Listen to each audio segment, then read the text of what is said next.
ဒီနေ့ဒီ high school ပေါ့နော်ဖြေထားတဲ့အကြောင်းသားလေးတွေအတွက်ပေါ့ဒီကိုရွေးလို့ရတဲ့နိုင်ငံသားမှာစာသင်ဖို့ options လေးတွေကိုလည်းရှင်းပြပေးမယ်ပြီးရဲ့အခါမှာဒီ high school result ကိုစောင့်နေစဉ်တွင်းမှာကိုပြင်ဆင်ထားတဲ့နာလေးတွေလည်းပေါ့နော်အမ share လုပ်ပေးမယ်ပြီးရင်တော့အကြောင်းသားလေးတွေကိုမေးဖို့လည်းအမ encourage လုပ်ပါတယ်။ဘာကြောင့်လဲဆိုတော့အမတို့က information တွေအခုချိန်က gather လုပ်ရမယ့်အချိန်ဖြစ်တဲ့အတွက်ကြောင့်မို့လို့ information တွေကို gather လုပ်ပါကိုတကယ်ဒီကြောင်းလျှောက်တော့မယ်ဆိုတဲ့အချိန်ကြလို့ရှိရင်ကိုမှ information တွေ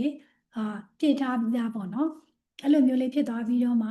ရွေးရတဲ့ခါကျတော့ပို့ပြီးတော့လွယ်ကူသွားတာပေါ့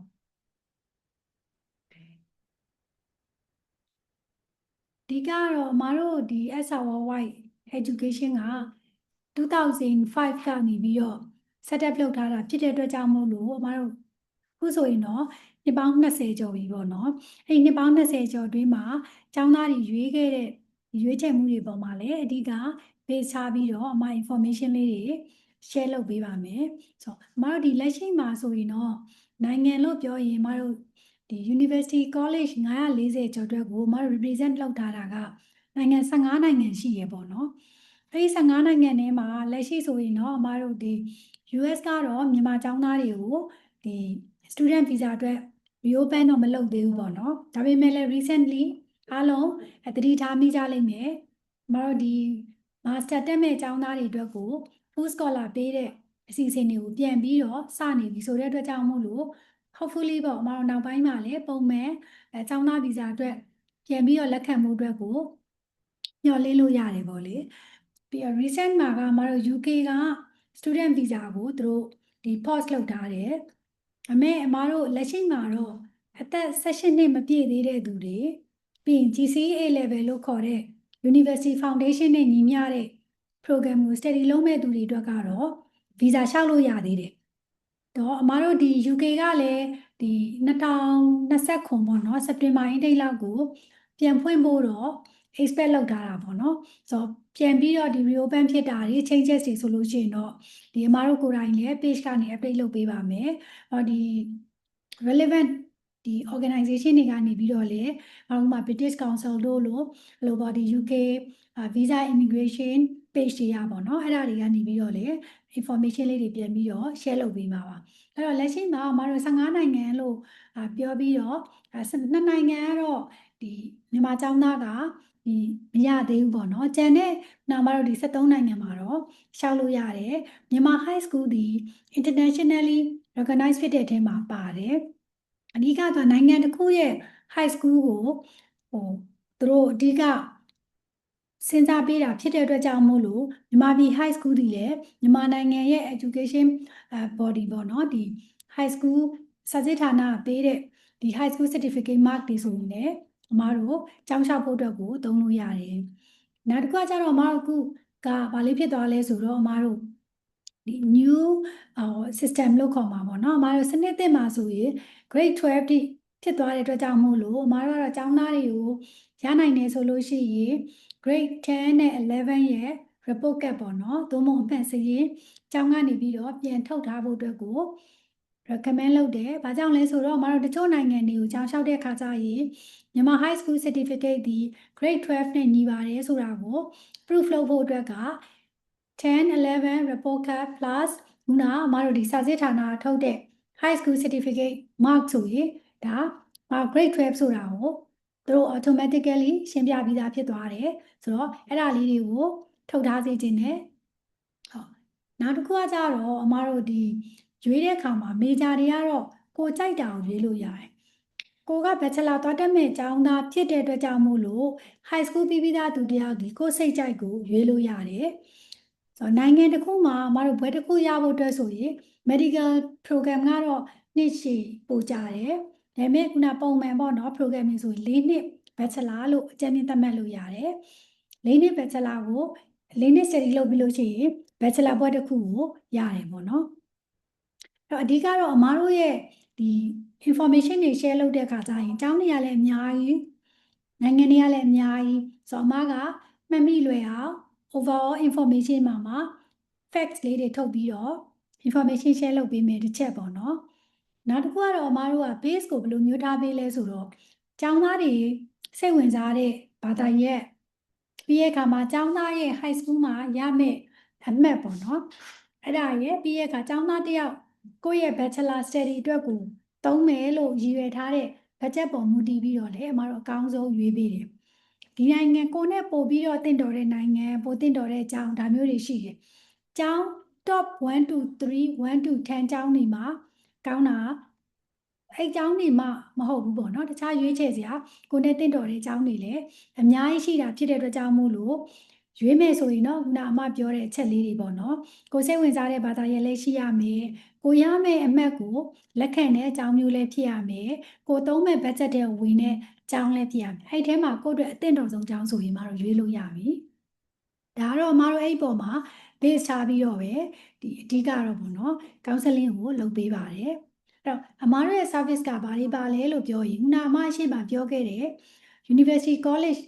440ကျော်မှာအမတို့ partner institution တွေ university တွေ college တွေဖြစ်တဲ့အတွက်ကြောင့်မလို့အမတို့ကသူတို့ကိုယ်စားအလုပ်လုပ်ပေးတာဆိုတဲ့အတွက်ကြောင့်မို့လို့အမတို့တဲ့ service charges ဆိုပြီးတော့ဘာမှပေးဖို့မလိုဘဲနဲ့အမတို့က step by step ပေါ့အကြောင်းကိုစားအကုန်လုံးကိုservice ပေးတာပေါ့နံပါတ်1ကတော့မှခုနပြောသလိုဒီ education counseling section တွေလုပ်တယ်ဆိုတာကကျောင်းသားတွေအတွက်ဒီပြင်ဆင်ရမယ့်အချက်ကလေးတွေကိုသိဖို့အတွက်ရွေးချယ်နိုင်တဲ့ option တွေကိုသိဖို့အတွက်အမတို့က information တွေ share လုပ်ပေးတယ်ပြီးရဲ့အခါမှာအသေးစိတ်ထပ်ပြီးရွေးချယ်ပြီးလို့ကျောင်းရွေးပြီးတဲ့အခါကျရင်လည်းအမတို့ကဒီ application တင်တဲ့ process တွေ application နဲ့အတူတူ applicable ဖြစ်တဲ့ scholarship တွေတင်တာတွေဒါတွေမတို့ဘက်ကကျောင်းနဲ့ချိတ်ဆက်ပြီးတော့စီစဉ်ပေးတယ် offer ရကျောင်းဝင်ခွင့်ရပြီ scholar လည်းရကြတယ်ကိုလည်းကျောင်းတက်မယ်လို့ဆုံးဖြတ်ပြီးပြီဆိုရင်မတို့နောက်တစ်ဆင့်ဟာ visa pass ကိုတွားရမယ်ကျောင်းဝင်ခွင့်လက်ခံတာနဲ့တွားတက်လို့မရသေးဘူး visa ရမှတည်းမတို့ကျောင်းတွားတက်လို့ရမှာဆိုတော့ visa လျှောက်တဲ့ process တွေကိုလည်းအမတို့ဘက်ကအကုန်လုံးပေါ့ process လုပ်ပေးတယ်ကျောင်းသားဘက်ကလိုအပ်တဲ့စာရွက်စာတမ်းပေးရတယ်အမတို့ checklist ထုတ်ပေးတယ်အဲ့ဒီတိုင်းပေးပြီးစာရွက်တွေကိုအမတို့ဘက်က screening လုပ်မယ်ပြီးတဲ့အခါအမတို့ online application ပေါ့နော်ဒါမျိုးတွေအကုန်စီစဉ်ပေးတယ် visa ရတဲ့အချိန်မှာလည်းအမတို့ဒီ pre departure guidance အနေနဲ့ဟိုဘက်မှာ do's and don'ts ပေါ့နော်ကိုပြင်ဆင်ထားမယ့်ဟာလေးတွေလည်း share လုပ်ပေးတယ်ပြီး housing arrangement ပေါ့ housing ကအမတို့ကျောင်းသားတွေထဲမှာဆိုရင် on campus housing နေတဲ့ကျောင်းသားတွေရှိတယ်တချို့ကတော့ on campus တော့မဟုတ်ဘူးဒါပေမဲ့ကျောင်းနဲ့တော့မဝေးဘူး walking distance မှာရှိတဲ့ကျောင်းတွေကိုသူတို့တွေရွေး housing တွေကိုရွေးကြတယ်ပေါ့အဲ့လိုမျိုးလေးတွေလည်းအမတို့ဘက်ကကျောင်းရဲ့ housing ရောပြီး external ကအမတို့ဒီ housing provider တွေနဲ့ချိတ်ဆက်ပြီးတော့စီစဉ်ပေးတယ် so far အမတို့ကျောင်းသားတွေ housing အတွက်လည်းအဆင်ပြေကြပါတယ်ဆိုတော့ UK EU ပေါ့နော်ပြီးရင်တော့အမတို့ကျောင်းသားတွေအခုဒီ Canada ဘက်မှာဆိုပြီးတော့ Asia ပေါ့နော်အဲ့မှာဆိုရင်လည်းကျောင်းသားတွေ housing အတွက်လည်းသူတို့အဆင်ပြေကြတယ်ပေါ့အဲ့တော့ကိုယ့်ရဲ့ရှေ့မှာ senior တွေလည်းရှိတယ်ကိုနဲ့တူတူသွားမယ်သူတွေလည်းရှိတယ်အဲ့အတွက်ကြောင့်မို့လို့ကိုကူမဲ့ပေါ့နော်ဒီပတ်ဝန်းကျင်မှာ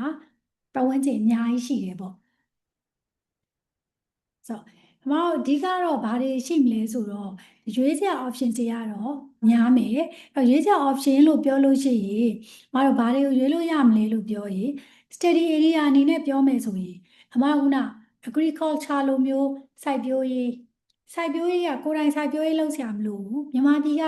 ဘာပဲဖြစ်ဖြစ် agriculture country ဖြစ်တဲ့အတွက်ကြောင့်မို့လို့စိုက်ပျိုးသီးနှံတွေအကုန်လုံးကို business လုပ်မယ်ဆိုရင်လေဥပမာ agri business လို့ဘာသာရပ်မျိုးတွေ export import လုပ်တဲ့အထိအကြီးအထိသွားလို့ရတယ် local မှာပဲကို distribute လုပ်လို့ရတယ် like this ပေါ့နော်အဲ့လိုမျိုးကနေစပြီးတော့ architecture business field တွေက professional တွေ teaching ပိုင်းတွေပြီးတဲ့အခါမှာ teaching မှာကိုယ်တိုင်စာမသင်ဘူး management လုပ်မယ်ဆိုတဲ့သူတွေပြီးတဲ့အခါမှာ engineer ပြီးဒီ IT technician ပေါ့နော်အဲ့ဒါတွေပြီးတဲ့အခါ fashion မှာနှစ်မျိုးရှိတယ်အကြမ်းမြင်ပေါ့နော် fashion designer လုပ်ချင်တာလားဒါမှမဟုတ်ရင် fashion designer မဟုတ်ဘူး fashion designer တွေတင်ဆင်ထားတဲ့ဟာတွေကို fashion branding လုပ်ချင်တာလား business ပဲလုပ်မယ်ကိုကဒီ fashion ကိုထုတ်မှာမဟုတ်ဘူး fashion တွေအများကြီးထုတ်လိုက်မယ် designer တွေကအဲ့ဒီကနေမှ၄-၅မျိုးလောက်ကိုကယူပြီးတော့ business လုပ်မှာလားဒါဆိုဒါကို ရေရှည်ပေါ့နော်ကိုယ့်အတွက်ဒီ benefit ဖြစ်စေမယ်လုပ်ငန်းမျိုးတွေဒါတွေလည်းရွေးလို့ရတယ်နောက်တစ်ခါအမတို့က health profession ဆိုတဲ့ဟာကိုကြည့်မယ်ဆိုရင်အဲ့မှာအမတို့ကဒီ medical doctor တို့ dentistry ပြီးရင် nursing ပေါ့နော်ဒီလိုမျိုးကုသတဲ့အပိုင်းတွေကိုသွားတာမျိုးတစ်ခုပြီးတော့မှအမတို့ဒီဘက်မှာဆိုရင်ဒီ pharmacy တို့ pharmaceutical management တို့ပေါ့နော်ပြီးရင်ဒီ public health တို့ medical science တို့ဒါမျိုးတွေကိုလည်းသွားလို့ရတယ်အဲ့တော့ဆေးကုသတဲ့ဆရာဝန်လုပ်လို့ရတယ်လို့ပြီးတော့ကျန်းမာရေး sector မှာ management လုပ်တဲ့အပိုင်းတွေပြီးရကဒီကျန်းမာရေးနဲ့ပတ်သက်တဲ့ဒီ product တွေကို manage လုပ်တဲ့အပိုင်းတွေဆေးဝါးတွေကို manage လုပ်တဲ့အပိုင်းတွေဒါတွေအကုန်သွားလို့ရတယ်နောက်တစ်ခုကကြတော့စိတ်ဝင်စားစရာကောင်းတာကအမတို့ကဒီ hotel tourism လုပ်ငန်းပေါ့နော်အဲ့ဒါကြတော့ပုံမှန်ကိုကဒီ customer communications လိုမျိုးknowledge ကိုပြီးရခါskills ကိုရသွားတာဖြစ်တဲ့အတွက်ကြောင့်မို့လို့ hotel tour company တွေမဟုတ်ဘူးတကယ်ဒီ big guys ပေါ့နော် company တွေ luxury brand တွေအဲ့လိုမျိုးတွေရဲ့ဒီ customer communications department တွေအဲ့ဒီမှာလေကိုကအလုပ်လုပ်လို့ရတဲ့ skills တွေရတယ်နောက်တစ်ခါကျတော့အမတို့အကြောင်းသားတွေသွားကြတယ်နဲတော့နဲသေးတယ်law ပေါ့နော် international relations and politics law လို့ပြောတဲ့နေရာမှာအမတို့ဒီ court တွေမှာ lawyer အနေနဲ့လောက်တာမျိုးတွေရှိတယ်ဒီcriminal ဘိုင်းတွေပေါ့နော်ကိုကိစ္စအဲ့လိုမျိုးအမှုတစ်ခုဖြစ်တယ်ဆိုရင်အမှုလိုက်တဲ့ရှေ့နေတွေဘိုင်းကိုသွားတာမျိုးရှိတယ်လို့business လုပ်ငန်းတွေမှာလည်း lawyer အနေနဲ့လုပ်လို့ရတယ်အဲ့ဒါမျိုးကျတော့အမတို့က business law တို့ commercial law တို့ study လုပ်တာ company တွေမှာကို company ကနေပြီးတော့ရောင်းဝယ်လုပ်တဲ့အခါမှာစာချုပ်တွေပြင်ဆင်တာပြီးရင်ချင်းငွေလုပ်ငန်းတွေလုပ်တဲ့ဆိုလို့ရှိရင်လည်းချင်းကားတဲ့လုပ်ငန်းတွေစာချုပ်ပြင်တာ company တစ်ခုနဲ့တစ်ခုလုပ်ငန်းတွေဆက်တာအများကြီးလုပ်လို့ရတယ်ဆိုတော့အဲ့လိုမျိုးသွားကြတယ်IR နဲ့ politics ကတော့တော်တော်လေးနည်းတယ်သွားတာပြီးရင်မတို့ liberal arts sciences အောက်မှာကနောက်ပိုင်းမှာရင်း popular ဖြစ်လာတာက psychology ပေါ့နော်အဲ့လိုဘာသာရပ်တွေယူလို့ရတယ်တကယ်performance တွေကြိုက်တယ် dancer ဖြစ်ချင်တယ်တချို့ကကြတော့ dancer မဟုတ်ဘူးတချင်းရေးချင်တယ်ဒါမျိုးတွေဆိုရင်လည်းအမတို့ music theater and visual arts ဆိုတဲ့ဒီ department အောက်မှာသွားလို့ရတဲ့ဘာသာရပ်တွေကိုရွေးလို့ရတယ်ပြီးတဲ့အခါမှာအမတို့ဒီ sport တို့ fitness တို့စိတ်ဝင်စားတယ်ဆိုရင်သွားလို့ရတယ်ပုံမှန် sport တို့ fitness တို့ပြောလိုက်ရင် gym တွေမှာ trainer လောက်တာမျိုးလောက်ကိုထက်ကိုပိုတယ်ပေါ့နော်ဥမာအမတို့ဒီ Nike shoes ဆိုပါတော့ထုတ်တယ်ဆိုရင်sport အတွက်ထုတ်တယ်ဆိုရင်သူတို့ကလူရဲ့ခန္ဓာကိုယ်ရဲ့ wave နဲ့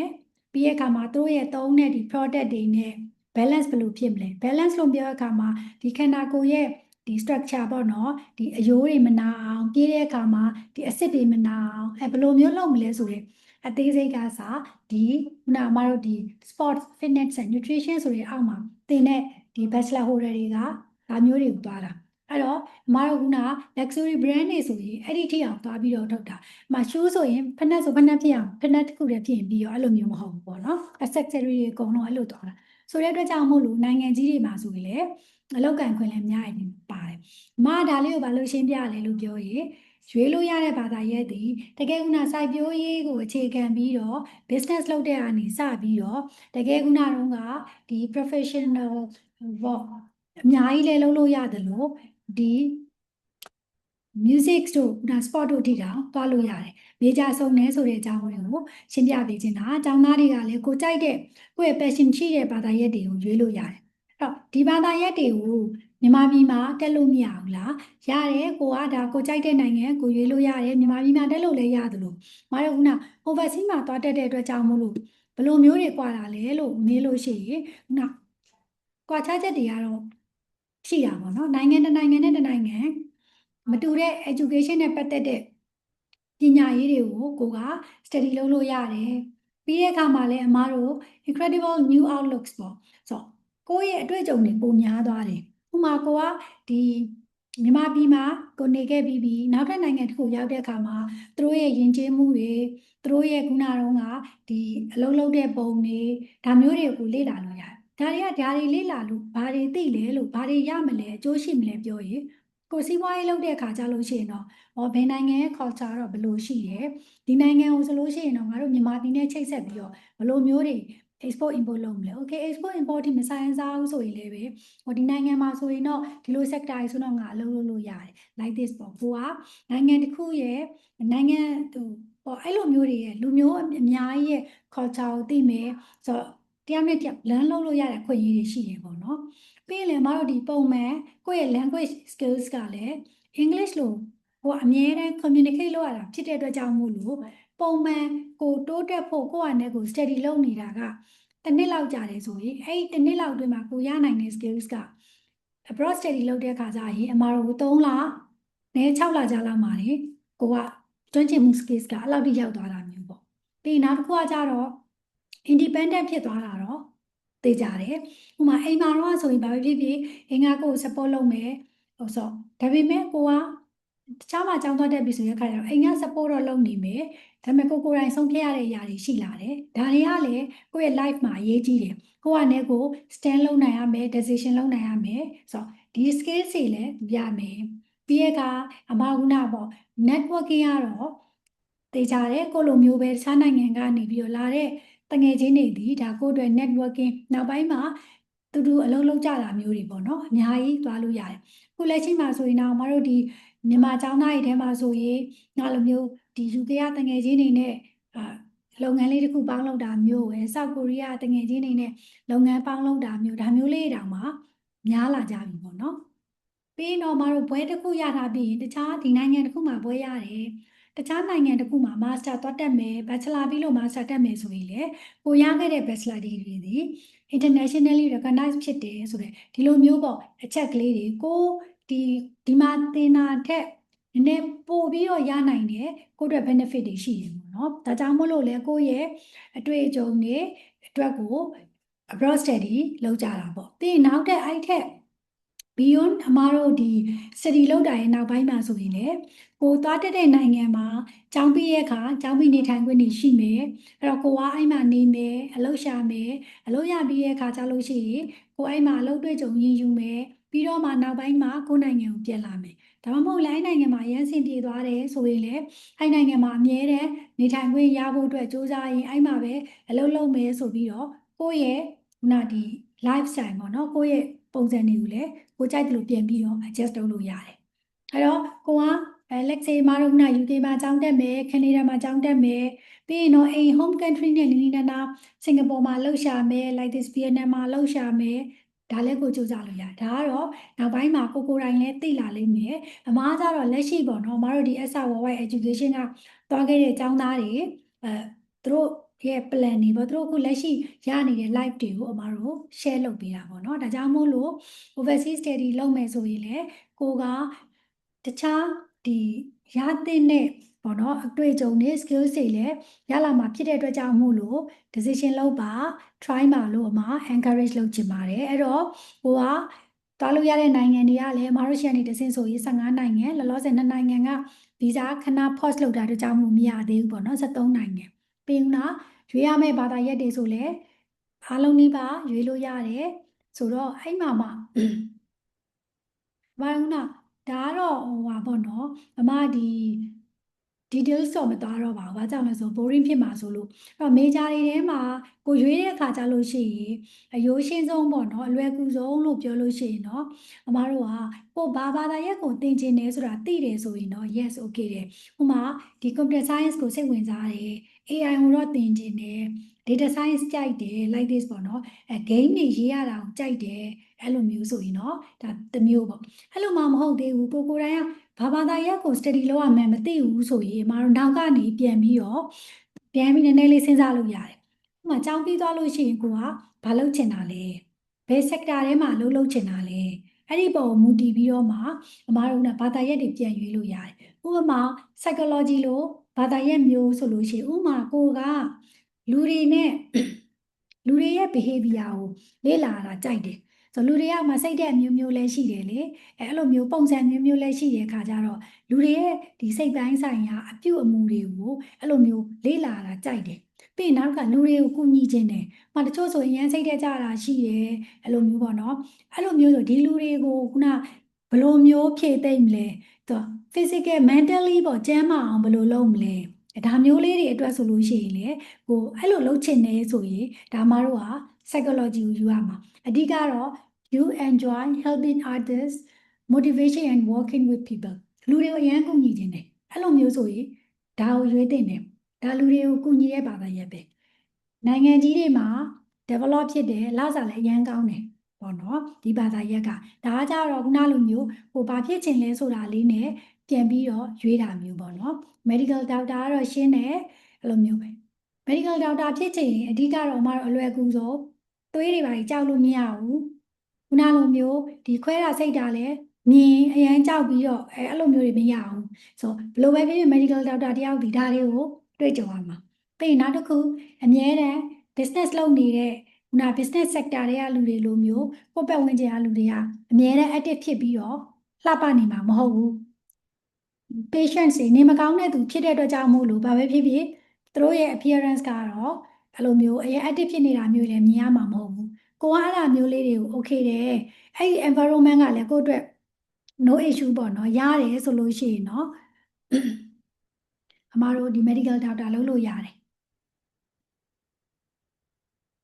ပြီးတော့ engineer ပေါ့ engineer မှာလည်းအမတို့အမျိုးမျိုးရှိရယ်เนาะ civil engineer လား mechanical engineer လား electrical engineer လားဒါမျိုးတွေအများကြီးပြန်ရွေးရမယ်ဥပမာ civil engineer ဆိုရင်လေကိုကလမ်းဟိုဖောက်တာတွေပါတယ်တရားဆောက်တာတွေပါတယ် building တွေပါတယ်ဆိုအများကြီးပါတယ်အဲ့တော့သေချာတာတစ်ခုကတော့နေပူမိုးရကြည့်နေလို့မရဘူးကိုရတဲ့ project ရဲ့ site ကိုတော့ကိုသွားရမယ်ကိုမှ team ရှိတာမှန်တယ်ကိုတော့ manage လုပ်ရမယ်သွားရမယ်အဲ့လိုမျိုးတွေကိုတိုင်းသွားပြီး manage လုပ်ပြီးတော့သွားနိုင်လား yes အဲ့ဒါကိုသွားလာလဲကြိုက်တယ်ဝါသနာလဲပါတယ်ကိုယ့်ရဲ့ team မှာကို direct manage မလုပ်ပေမဲ့လည်းဟို general workers တွေပါမယ် engineer တွေပါမယ်အဲ့လိုမျိုးပေါ့ type မျိုးစုံပေါ့ဒါမျိုးတွေကို manage လုပ်ရတာကြိုက်တယ်ဆိုရင် civil engineer သွားပေါ့ဒါမျိုးလေးတွေမှာတော့ပြန်ရွေးလို့ရတယ်ဒါကတော့ဟိုဘာသာရပ်တက်ရမယ်မသိချင်ဘူးမသိသေးဘူးဆိုတဲ့သူတွေကပြန်ပြီးတော့ရွေးလို့ရတာပေါ့အဲ့တော့အရှိမပြောခဲ့တဲ့နိုင်ငံ15နိုင်ငံထဲမှာဘယ်မေဂျာပဲမဆိုသွားပြင်ဆင်ထားမယ် documents တွေအကုန်လုံးကတော့တူတယ်ဥပမာအမတို့ဘာတွေပြင်ရမလဲဆိုရင် high school နဲ့ပတ်သက်တဲ့ documents တွေပြင်ရမယ်ပုံမှန်ဆိုရင်တော့အမတို့ကဒီမြန်မာနိုင်ငံစာစစ်ဌာနထုတ်တဲ့ high school certificate နဲ့ mark နဲ့ပေါ့နော်ရတယ်ဒါပေမဲ့ခုနပြောသလိုစနစ်သစ်ကျောင်းသားတွေဆိုရင်တော့အမတို့ကဒီ grade 10နဲ့11ရဲ့ report card လေးတွေတောင်းထားစီခြင်းနဲ့ဘာကြောင့်လဲဆိုတော့ဂျာမနီလိုနိုင်ငံမျိုးမှာကျောင်းတက်မယ်ဆိုတဲ့ကျောင်းသားတွေကကြတော့သူတို့ဒီပုံမှန် high school ပြီးသားဆိုရင်အမတို့ဒီ university bachelor တစ်ခုရဖို့အတွက်ကို3နှစ်ခွဲတက်ရတယ်အဲ့ချိန်မှာတန်ရုံးဗီဇာဝင်တဲ့အချိန်ကြလို့ရှိရင်ကိုယ့်ရဲ့ high school ဒီ grade 12ဖြစ်ပါတယ်ဆိုတာကို proof လုပ်ဖို့လိုတယ်အဲ့လိုမျိုးဆိုရင်ဒါက grade 10နဲ့11 report card ကမဖြစ်မနေလိုသွားပြီပေါ့ဒါမျိုးလေးတွေဥပမာ UK လိုနိုင်ငံမျိုးမှာသွားတက်တယ်ဆိုရင်တော့ရတယ်အရှိရဟာတွေမပါလဲရတယ်ဘာကြောင့်လဲဆိုသူက4 years bachelor မို့လို့အရှိမ foundation ဆိုတဲ့တစ်နှစ်ကပါထားပြီးသားဖြစ်တဲ့အတွက်ကြောင့်မို့လို့နောက် grade 10နဲ့11 report card မပါလဲရတယ်ဆိုတော့နိုင်ငံပေါ်မူတည်ပြီးတော့လေလိုအပ်ချက်လေးတွေကွာတာဖြစ်တဲ့အတွက်ကြောင့်မို့လို့မကတော့ရနိုင်ရင်တော့10 11 report card လေးတွေတောင်းထားစီခြင်းနဲ့ဒါက academic နဲ့ပတ်သက်ပြီးတော့ဟုတ်ပြီကို high school ပြီးတဲ့နောက်ပိုင်းမှာတခြား class တွေတက်တယ်အဲ့ certificate မျိုးတွေထည့်ချင်တယ်ဆိုလည်းထည့်လို့ရတယ်ဥပမာ programming နဲ့ပတ်သက်ပြီးတော့တက်တယ်ပေါ့နော် like ဟိုအဲ့ဒါလေးဥပမာဒီ Archi နဲ့ပတ်သက်ပြီးတော့ design နဲ့ပတ်သက်ပြီးတော့ short course လေးတွေတက်တယ်ဒါမျိုးလေးတွေထည့်လို့ရတယ်အဲ့ဒါပြီးတော့မှနောက်တဲ့ step တစ်ခုကကြတော့အမတို့ language proficiency ကိုကတခြားနိုင်ငံတစ်ခုရောက်ပြီဆိုရင်ကိုယ်သင်မဲ့ဟာပေါ့ language of instruction က English ပဲဒါကြောင့်မို့လို့အမတို့က English ကိုက level တစ်ခုထိရနေရမယ်ကျောင်းတွေကသတ်မှတ်တာတော့အနည်းဆုံး IELTS level ဒီ IELTS ဆို 5.5 လောက်ရှိရမယ်လို့ပြောထားတာဆိုတဲ့အခါကျတော့ပြောရမယ်ဆိုဘာလို့ခုန intermediate level လောက်တော့အနည်းဆုံးရှိမှသူပြောရင်လည်းကိုတေချာနားလည်မယ်နားလည်တဲ့အပေါ်မှာလည်းကိုပြန်ပြီးတော့တေချာလိုက်ရေးနိုင်မယ် assignment တွေလုပ်နိုင်မယ် group discussion တွေလုပ်နိုင်မယ် presentation တွေလုပ်နိုင်မယ်ဒါမျိုးတွေလုပ်နိုင်မှုအတွက်ကအဲ့လောက်ရအောင်ကိုကပြင်ထားရမယ်ဆိုတော့ကျောင်းလျှောက်တဲ့အခါကျရင်လည်းအဲ့လို certificate လိုတယ်ထည့်လျှောက်မယ်တချို့နိုင်ငံတွေမှာတော့ရှိတယ် IELTS မဖြေထားဘူးဆိုရင်သူတို့ကစစ်ပေးတယ်ကျောင်းကစစ်ပေးတဲ့ test တွေရှိတယ်ဒါပေမဲ့ကျောင်းကစစ်ပေးတဲ့ test ဆိုတာလေ IELTS လိုမျိုးပဲ first case ကို base လုပ်ထားတဲ့ test ဖြစ်တဲ့အတွက်ကြောင့်မို့လို့ IELTS လိုမျိုး prepare လုပ်ထားတယ်ဆိုရင်ကျောင်းကစစ်တဲ့ test ပဲဖြစ်ဖြစ်ကိုတကယ်ဝင်ဖြေမဲ့ IELTS test ပဲဖြစ်ဖြစ်ကိုအတွက် ready ဖြစ်တယ်ပေါ့နော်ဆိုတော့ဒါလေးကမဖြစ်မနေပြင်ထားရမှာအခု high school ရဲ့ result တွေစောင့်နေတော့ဒီအမတို့ဒီ water festival ရှိတယ်ဘာပဲဖြစ်ဖြစ်break တွေယူကြတာဆိုတော့ကိုကအခုတေချာ well prepare မလုပ်ရသေးဘူးဆိုလည်းကိစ္စမရှိဘူး exam ကလည်းပြီးထတာမကြသေးဘူးဆိုတော့နားလိုက်အောင် water festival ပြီးပြီဆိုတဲ့အခါကျရင်တော့မေလလောက်ရောက်ပြီဧပြီလနောက်ဆုံးပတ်လောက်ရောက်ပြီဆိုရင်တော့အဲ့လိုမျိုး language of instruction မှာ ready ဖြစ်ဖို့အတွက် English ကိုတော့တေချာလေးစပြီးပြင်တော့မတို့ even ဒီ local university တွေမှာတက်မယ်ဆိုရင်တော့မှာ English လိုပဲအကုန်လုံး deliver လုပ်တော့မှာဆိုတဲ့အခါကျတော့ textbook တွေကဆိုတာလေအကုန်လုံးဆိုတော့ကိုက English ကိုပြင်ထားတာကိုအတွက်ကမမှားဘူးပေါ့နော်တေချာလေးပြင်တော့အမတို့ဒီ local university တွေဆိုရင်December 2026ကိုဖွင့်ပြီလေဒီလိုပဲအမတို့ဒီ overseas university တွေဆိုရင်လည်းအနည်းဆုံးဒီနှစ်ထဲမှာပဲသွားကျင်တယ်ဆိုရင် September October November December intake တွေရှိတယ်ကျောင်းပေါ်မူတည်ပြီးတော့သွားလို့ရတယ်အဲ့တော့အဲ့ဒါတွေကိုမှီဖို့အတွက်ဆိုရင်ကိုယ့်ရဲ့ IELTS ကဇူလိုင်လမှာ ready ဖြစ်နေရမှာပေါ့နော်ဇူလိုင်လအကုန်ပေါ့နောက်ဆုံးကတော့အဲ့လောက်မှာ ready ဖြစ်တယ်ဆိုရင်ဒါမှတို့ရှောက်လို့မှီသေးတယ်ပေါ့အဲ့လိုလေး plan လို့ရတယ်ဆိုတော့အဲ့နှစ်ခုရပြီဆိုရင်ရပြီခုနကတော့အမတို့ recommendation letter ဆိုတာက high school ကျောင်းသားတွေကတော့မလိုပါဘူးဒါအမတို့ကဒီမြန်မာပြည်မှာ diploma higher diploma တက်ပြီးတော့နောက်ဆုံးတစ်နှစ်မှနိုင်ငံခြားကိုသွားတက်မဲ့သူတို့မြန်မာပြည်မှာ bachelor ပြီးမှခုနဒီမှာဆက်သွားတက်မဲ့သူတို့အဓိကလိုတာပေါ့အခု high school ပြီးချင်း bachelor ကိုစရှောက်မဲ့ကလေးတွေကတော့မလိုဘူးပေါ့နော်ဆိုတော့ဒါမဲ့ခုနအမတို့ letter of intent personal statement လေးတော့ရေးရမယ်။ဒါဆို scholarship တွေပါပေးတယ်ဆိုရင်လေသူတို့က personal statement ရေးတာလေးတွေကိုလည်းကြည့်တာကိုအဲ့ဒါကလည်းစိတ်မပူနဲ့အမတို့ကအပေါ်မှာ IS ကိုပြင်ထားပြီးတော့ academic writing ကိုရနေတဲ့ကျောင်းသားတွေဟာဒါကိုစိတ်ပူစရာမလိုဘူး။အကြောင်းလဲဆို comment tips တွေရှိတယ်။ personal statement ရေးမယ်ဆိုရင်ဘယ်လို check ကလေးတွေပါသင့်တယ်ဆိုတာကရှိထားပြီးသား။ဆိုတဲ့အတွက်ကြောင့်မို့လို့အမတို့အဲ့ဒီ check ကလေးတွေပေါ်မှာအခြေခံပြီးတော့ကိုယ့်ရဲ့ရှိတဲ့ English academic writing skills ကိုသုံးပြီးတော့ idea လေးတွေနဲ့ရေးသွားရုံပဲအရန်ခက်ခဲမရှိဘူးပေါ့နော်အဲ့တော့ English ကိုတေချာလေးပြင်ဖို့အတွက်ကို encourage လုပ်တယ်ဒါတွေပြင်ဆင်ထားပြီဆိုမှတို့ကကျောင်းလျှောက်မယ် applicable ဖြစ်တဲ့ scholarship တွေလျှောက်မယ်ကျောင်းဝင်ခွင့်ရပြီဆိုရင် visa အတွက်ကိုဆက်သွားမယ်ပေါ့နော်အဲ့လိုမျိုးလေးတွေလုပ်လို့ရတယ်ဟုတ်ဒါလေးကတော့အမဒီဟာပေါ့ brief ပေါ့နော် share လုပ်ပေးတာကျောင်းသားတွေကပြောတယ်လေကျောင်းတက်နေနဲ့အချိန်ပိုင်းလုပ်ခွင့်ရှိလားကျောင်းသားတွေစိတ်ဝင်စားကြတယ်အချိန်ပိုင်းလုပ်တာကောင်းပါတယ်အမတို့လည်းအားပေးပါတယ်ဘယ်လိုမျိုးအတွက်အားပေးရလဲဆိုတော့တေချာတယ်အမတို့ကဘယ်နိုင်ငံပဲဖြစ်ဖြစ်ဆက်စဦးဆုံးရောက်တဲ့အချိန်မှာတော့ဒီနေ့ရောက်နောက်ရက်နောက်တစ်ပတ်part time job ကိုစပြီးတော့လုပ်ကြတာမျိုးတော့မဟုတ်ဘူး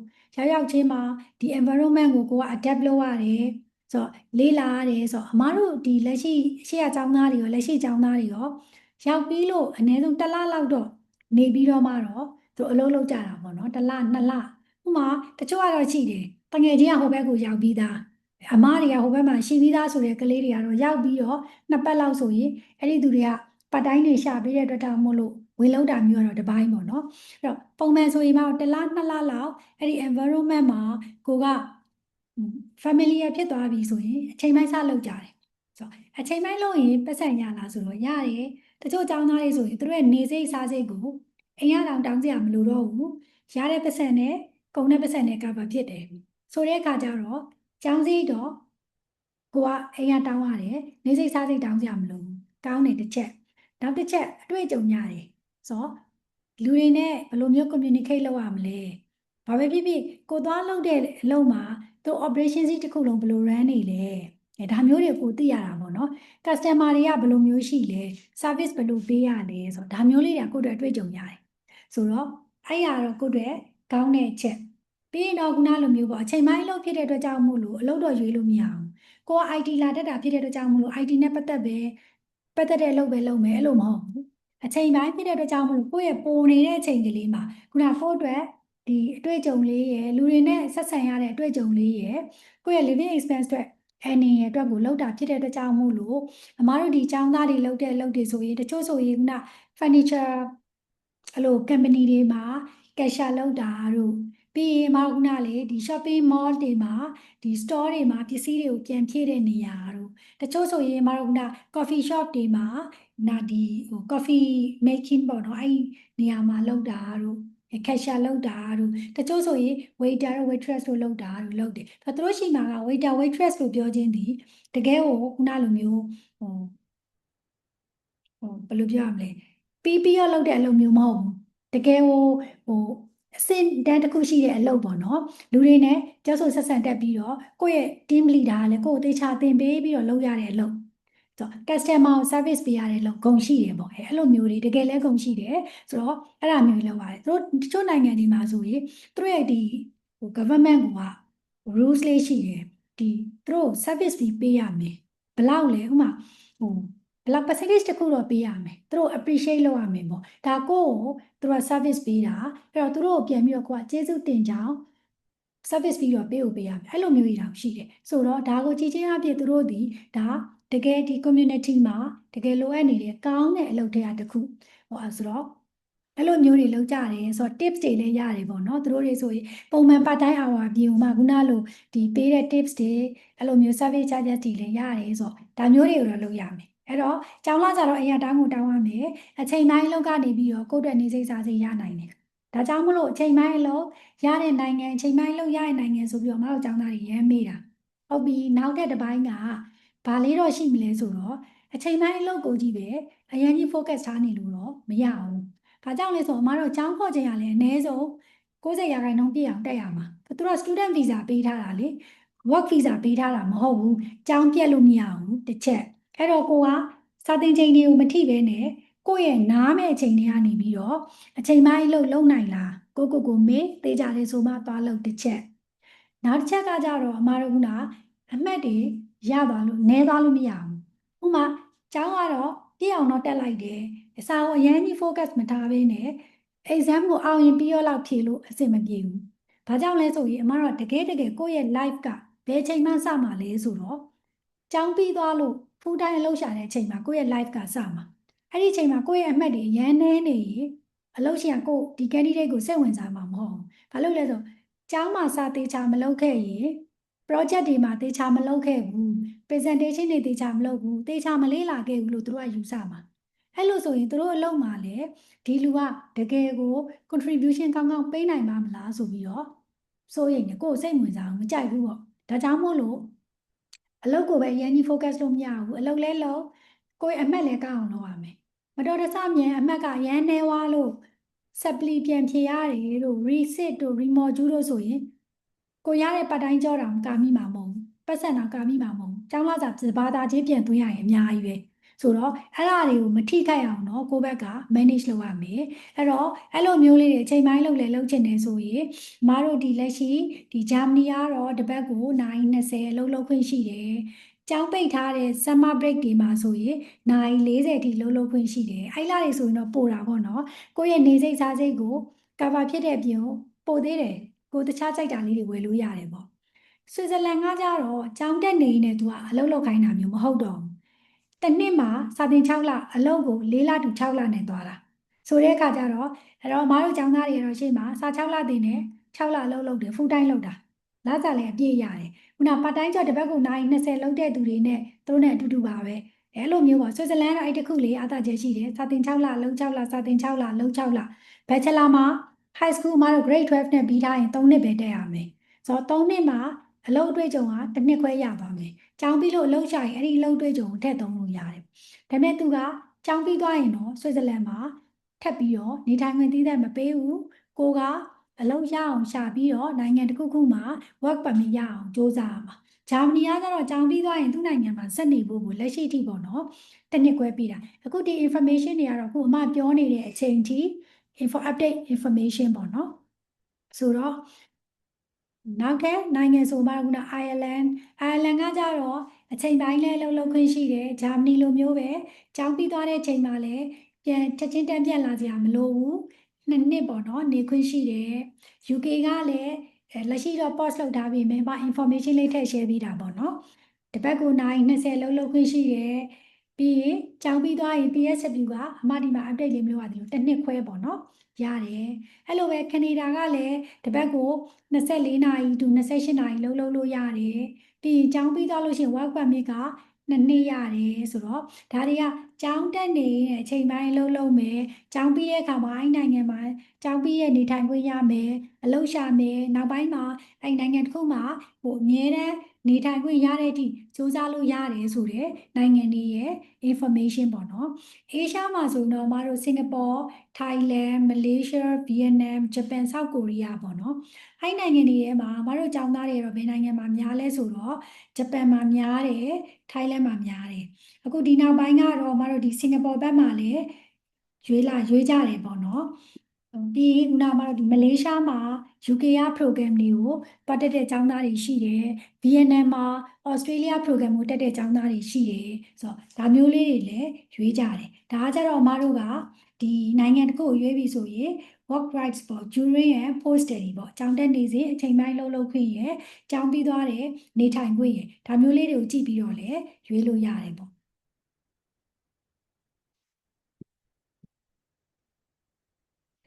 ဒါကတော့အမကဒီ tuition fees ပေါ့နော် annual tuition fees ပေါ့တစ်နှစ်စာပေါ့နော်အဲ့မှာဆိုရင်မတို့သူတို့ရဲ့ဒီ currency လေးတွေနဲ့တော့အမပြထားပေးတယ်ဆိုတော့ဒီ currency exchange rate တွေကိုကြည့်ချင်တယ်ဆိုရင်တော့အမတို့ကဒီဟို world currency rate ကတော့နည်းတာပေါ့နော်แต่ world currency rate နဲ့တချို့ market rate တွေကလည်းမတူဘူးဆိုတော့ market rate ကိုသိတယ်ပေါ့နော် popular ဖြစ်တဲ့ channel ကနေကိုကြည့်ပြီးတော့အကြမ်းမြင့်တွက်ကြည့်လို့ရတယ်ပေါ့နော်အမားကြတော့သူတို့ရဲ့ဒီ currency နဲ့ပဲပြထားတာ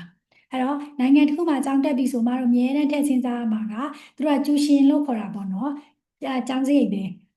တက်ကြီးလေတချို့ကလေးတွေဆိုမေးတယ်ကျောင်းတက်ပြီးတော့ကျူရှင်တက်ရတာလားအဲ့လိုမဟုတ်ဘူးသူတို့ရှိမှာကျူရှင်လည်းမရှိဘူးကျူရှင်လည်းမပေးဘူးစာနာမလဲရေမေးလို့ရတယ်